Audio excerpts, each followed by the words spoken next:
Hello दोस्तों, आप बरसाना तो ज़रूर गए होंगे।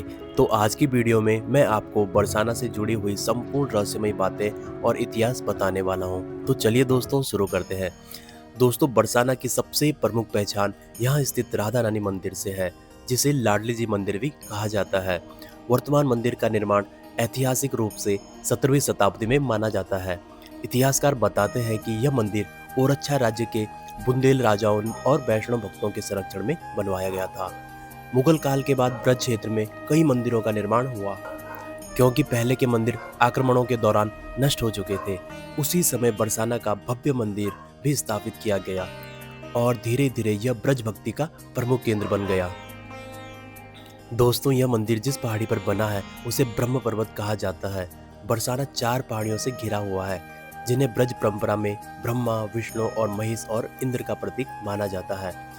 ऐतिहासिक दृष्टि से यह क्षेत्र प्राचीन बस्तियों का हिस्सा रहा है, जहां ग्रामीण सभ्यता और गौसम संस्कृति विकसित हुई। दोस्तों, यहाँ के कुंड, प्राचीन मार्ग और पुराने मंदिर के संकेत देते हैं कि मध्यकाल में यह स्थान तीर्थ यात्रा का केंद्र रहा है। दोस्तों, बरसाना की संस्कृति का सबसे जीवंत प्रमाण यह है कि प्रसिद्ध लठमार होली यहाँ पे होती है। यह परंपरा केवल उत्सव नहीं बल्कि सदियों पुरानी लोक संस्कृति का हिस्सा है। मान्यता है कि भगवान कृष्ण नंदगांव से बरसाना आकर राधा रानी और सखियों के साथ होली खेलते थे। इसी स्मृति में आज भी बरसाना और नंदगांव के बीच यह परंपरा निभाई जाती है। ऐतिहासिक रूप से देखा जाए तो यह उत्सव कम से कम कई सौ वर्ष से लगातार मनाया जा रहा है और विदेशी यात्रियों ने भी अपने यात्रा वृत्तांतों में इसका उल्लेख किया है। दोस्तों, मध्यकालीन में भक्ति आंदोलन के दौरान बरसाना का महत्व और बढ़ गया। चैतन्य महाप्रभु, वल्लभाचार्य और अन्य वैष्णव संतों ने ब्रज यात्रा को लोकप्रिय बनाया, जिसके बाद यहाँ मंदिर, धर्मशालाएं और घाट बनने लगे।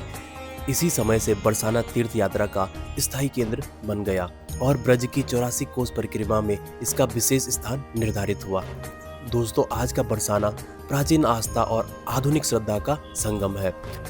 हर दिन हजारों श्रद्धालु लाडली जी के दर्शन के लिए पहाड़ी की सीढ़ियां चढ़ते हैं। सुबह की मंगल आरती से लेकर शाम की संध्या आरती तक पूरा वातावरण राधे राधे के जयकारों से गूंजता रहता है। यहाँ आने वाले भक्त केवल मंदिर नहीं देखते बल्कि उस प्रेम परंपरा को महसूस करते हैं जिसने सदियों से ब्रज संस्कृति को जीवित रखा है।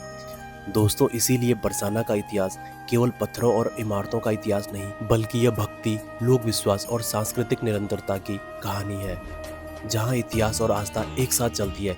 यही कारण है कि बरसाना धाम आज भी लाखों लोगों के लिए प्रेम, शांति और आध्यात्मिक आनंद का सबसे पवित्र स्थान माना जाता है। तो दोस्तों, यह थी बरसाना से जुड़ी हुई कुछ मुख्य बातें।